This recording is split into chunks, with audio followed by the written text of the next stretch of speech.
Fakultas Sains dan Teknologi jurusan Biologi bin Maulana Malik Ibrahim Malang.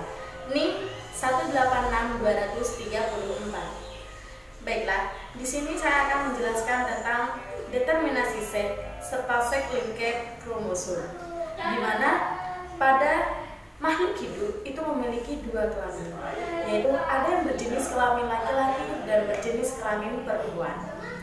Ada juga yang memiliki kelamin ganda, di mana biasa kita sebut dengan hemafrodit. Dan ada juga yang memiliki satu jenis kromosom, di mana itu biasa karena mengalami partiogenesis.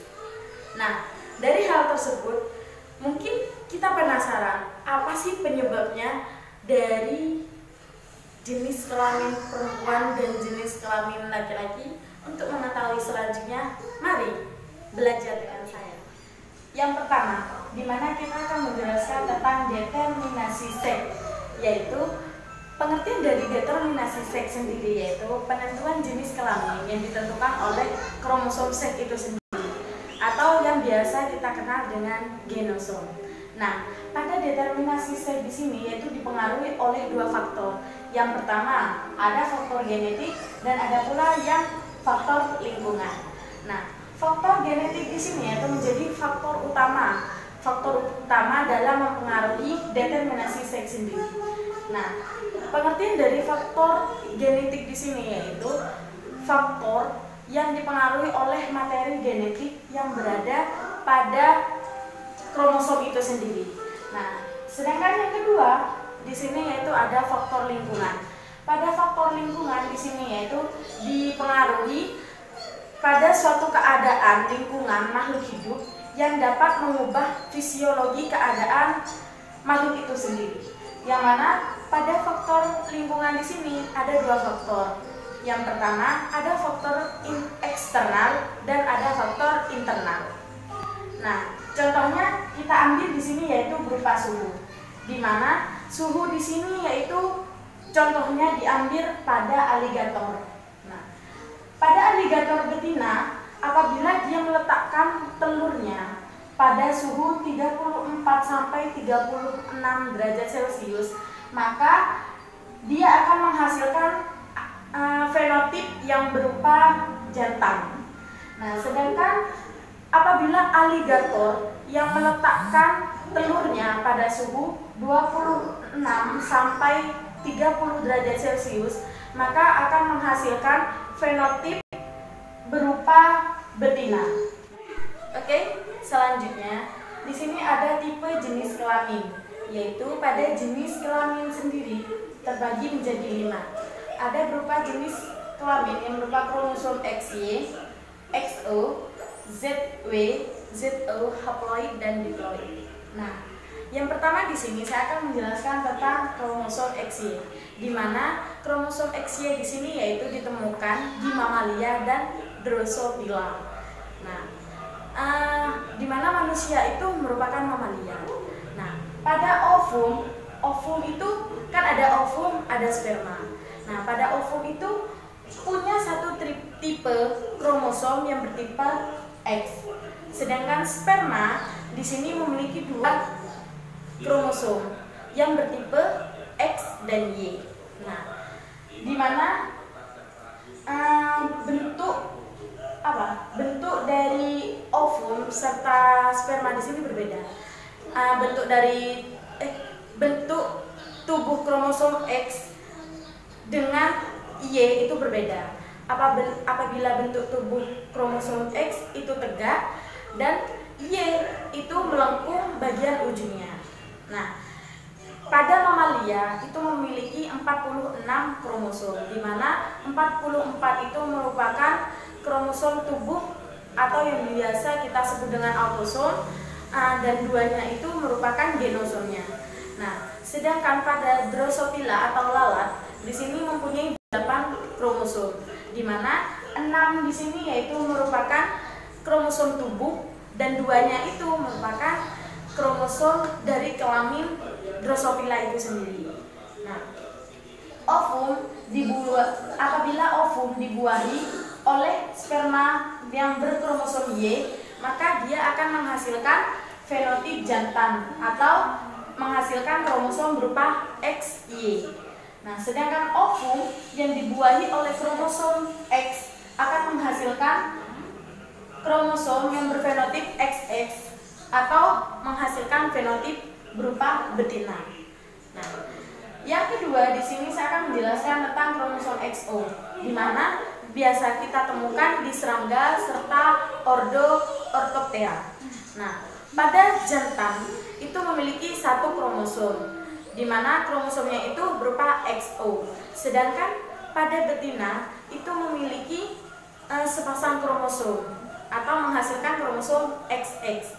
Nah, yang ketiga di sini adalah ZW, di mana tipe jenis kelamin ZW itu biasa ditemukan pada burung, ikan, serta kupu-kupu.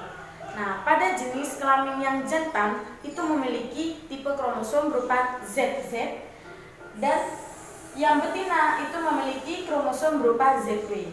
Dilanjut dengan tipe jenis kelamin yang keempat berupa ZO, di mana biasa kita temukan di binatang unggas seperti di ayam, di itik, dan lain sebagainya. Nah, pada tipe jantan di sini memiliki kromosom bertipe ZO, sedangkan pada betina itu memiliki jenis kromosom yang berupa ZZ.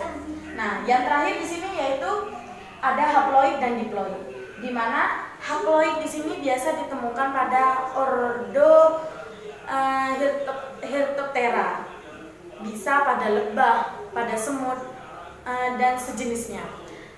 Di mana pada haploid di sini yaitu tidak ditemukan oleh kromosom Z karena memang tidak memiliki kromosom, jenis kromosomnya. Namun ditentukan oleh sifat ploidi pada serangga tersebut. Nah, seperti contohnya kita ambil contoh pada pada lebah betina atau ratu lebah. Nah, ratu lebah ini menghasilkan ovum. Nah, ovumnya itu bersifat N. Nah, pada haploid yang jika dibuahi oleh spermatozoid yang bersifat haploid juga, maka dia itu akan menghasilkan hasil diploid yang berjenis betina, Nah, sedangkan haploid yang tidak dibuahi itu akan menghasilkan haploid yang tidak dibuahi oleh jenis haploid satunya itu, maka dia akan menghasilkan jantan. Begitu. Baiklah, di sini selanjutnya saya akan menjelaskan tentang set link kromosom, di mana set link kromosom sendiri biasa kita sebut dengan tautan seks. Nah, tautan seks itu merupakan gen-gen yang tertentu pada kromosom seks yang tidak dapat memisah secara bebas ketika mengalami proses pembelahan meiosis. Nah, tautan seks sendiri itu memiliki dua tautan. Ada yang mengikuti tautan kromosom Y dan ada juga yang mengikuti tautan kromosom X. Nah, di sini pada manusia tautan seks pada manusia di situ yaitu ada dua atau yang bisa kita sebut dengan genosom. Genosomnya itu ada dua tipe kromosom. Yang pertama XX dan yang kedua adalah XY. Nah, pada manusia sendiri yaitu dia itu mengikuti pada ada yang bisa mengikuti pada kromosom X dan ada juga yang bisa mengikuti kromosom Y.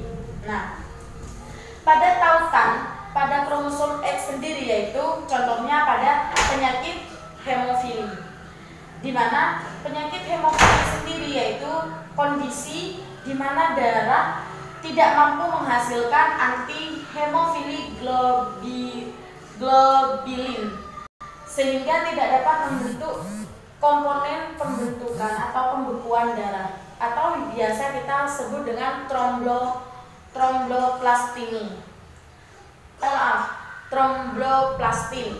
Nah, di mana darah seseorang yang biasanya terluka itu suka membeku. Nah, itu biasa terjadi pada penyakit hemofili di sini. Nah, pada wanita sendiri yaitu apabila mengikuti genotipnya XH besar, maka wanita itu akan termasuk pada wanita normal. Sedangkan XH besar dan XH kecil, di situ wanitanya itu membawa sifat hemofili, yang mana yang akan diturunkan kepada keturunannya nanti. Penyakit hemofilinya itu akan diturunkan kepada keturunannya. Nah, sedangkan yang ketiga di sini yaitu XH kecil, di mana ini termasuk sifatnya itu letal, sehingga tidak ada wanita yang memiliki genotip XH kecil ini, gitu. Nah, selanjutnya pada pria itu memiliki tipe genotip XH besar Y, di mana ini termasuk tipe pria yang normal. Nah, sedangkan XHY kecil di sini yaitu di mana prianya itu mempunyai penyakit hemofili, atau yang kita sebut barusan penyakit hemofili itu terjadi pembekuan darah kayak gitu.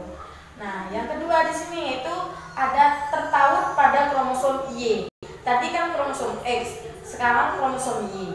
Di mana contoh dari kromosom Y itu terjadi penyakit hipertikrosis, di mana tumbuhnya rambut yang tidak normal, bisa tumbuh di bagian kulit atau di bagian mana terhadap makhluk hidup misalkan.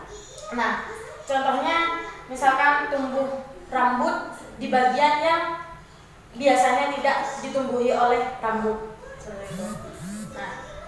Nah, atau biasa kita sebut dengan holendrik, di mana kan tadi setiap tertaut pada kromosom seks manusia itu biasanya kalau tautan seks manusia itu hanya XX atau XY. Ini tidak, melainkan dia itu memiliki penyakit hipertikrosis atau tumbuhnya rambut di bagian yang tidak biasa ditumbuhi oleh rambut. Baiklah, cukup sekian penjelasan dari saya, semoga bermanfaat. Apabila ada kesalahan mohon dibenarkan. Sekian dulu, wabillahi taufiq wal hidayah.